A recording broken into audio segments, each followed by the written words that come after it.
आइए आज समझते हैं कि हम भारतीय हिंदी बोलने में शर्म महसूस क्यों करते हैं। तो मित्रों, साफ साफ जाहिर होता है कि ये हमारी गुलाम मानसिकता को दिखाता है। इंग्लिश बोलने वाले समझदार और बुद्धिमान होते हैं और हिंदी बोलने वाले देसी होते हैं और देसी को मूर्ख दिखाया जाता है। मित्रों, हम लोग कभी भी अपनी भाषा, अपनी संस्कृति पे गर्व नहीं करते। असल मायने में दोष हमारे गुलाम मानसिकता और व्यवस्था की है। मित्रों, किसी का बच्चा अगर इंग्लिश बोलता है तो उसे गर्व होता है। हिंदी बोलने वाले बच्चे स्कूल में भी कमज़ोर माने जाते हैं, भले ही दूसरे विषय की जानकारी बेहतर हो, पर ये कड़वा है और सच भी है। हम खुद जिम्मेदार हैं काफ़ी हद तक। तो आइए आज इसका खुलासा करते हैं कि इसका कारण क्या है। मित्रों, तो कभी भी मित्रों कॉन्वेंट शब्द पे गर्व न करें, सच समझें इसको। कॉन्वेंट सबसे पहले तो यह जानना आवश्यक है कि ये शब्द आखिर आया कहाँ से है। तो आइए प्रकाश डालते हैं इस पे। ब्रिटेन में एक कानून था, लिव इन रिलेशनशिप, बिना किसी वैवाहिक संबंध के एक लड़का और एक लड़की के साथ में रहना। जब साथ में रहते थे तो शारीरिक संबंध भी बन जाते थे और इस प्रक्रिया के अनुसार संतान भी पैदा हो जाती थी। मित्रों, तो ये संतान को किसी चर्च में छोड़ दिया जाता था। अब ब्रिटेन की सरकार के सामने एक गंभीर समस्या हुई कि इन बच्चों का क्या किया जाए। तब वहाँ की सरकार ने कॉन्वेंट खोले, अर्थात जो बच्चे अनाथ होने के साथ साथ नाजायज हैं उनके लिए कॉन्वेंट बने। उन अनाथ और नाजायज बच्चों को रिश्तों का एहसास कराने के लिए उन्होंने अनाथालयों में एक फादर, एक मदर, एक सिस्टर की नियुक्ति कर दी, क्योंकि न तो बच्चों का कोई जायज बाप है न ही माँ है। तो कॉन्वेंट बना नाजायज बच्चों के लिए जायज। मित्रों, इंग्लैंड में पहला कॉन्वेंट स्कूल 1609 के आसपास एक चर्च में खोला गया था, जिसके ऐतिहासिक तथ्य भी मौजूद हैं। और भारत में पहला कॉन्वेंट स्कूल कलकत्ता में सन 1842 में खोला गया था। मित्रों, परंतु तब हम गुलाम थे और आज तो लाखों की संख्या में कॉन्वेंट स्कूल चल रहे हैं।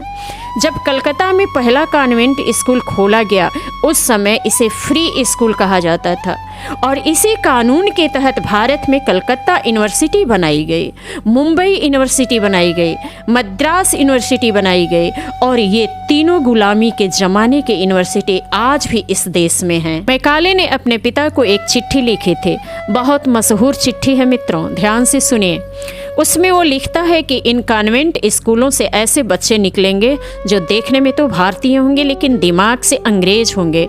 इन्हें अपने देश के बारे में कुछ पता नहीं होगा, इनको अपने संस्कृति के बारे में कुछ पता नहीं होगा, इनको अपनी परंपराओं के बारे में कुछ पता नहीं होगा, इनको अपने मुहावरे नहीं मालूम होंगे।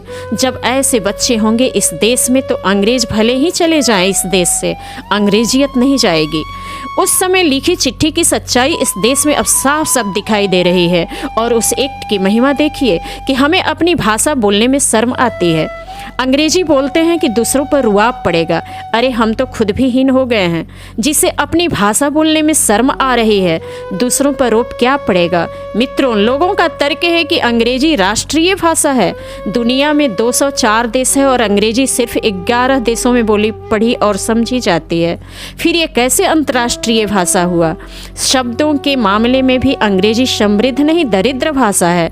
इन अंग्रेजों को जो बाइबिल है वो भी अंग्रेजी में नहीं और ईसा मसीह अंग्रेजी नहीं बोलते थे। ईसा मसीह की भाषा और बाइबिल की भाषा अरमेक थी। अरमेक भाषा की लिपि जो थी वो हमारे बंगाल भाषा से मिलती जुलती थी। समय के कालचक्र में वो भाषा विलुप्त हो गई।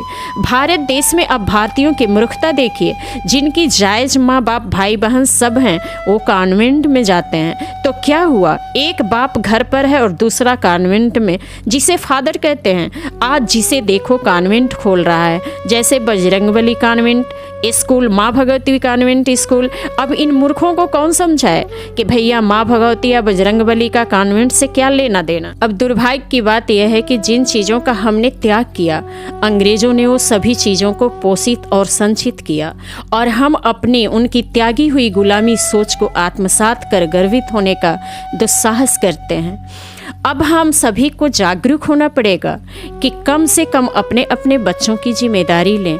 अपनी भाषा, अपनी संस्कृति, अपना धर्म और जीवन जीने की कला सिखाएं, जो हम भारतीयों को अधिकार है और इसके बिना हमारे देश की गरिमा और देश के कल्याण कभी हो ही नहीं सकता। तो हम सभी जागें, उठें और सोते हुए को भी जगाएं। जय महाकाल।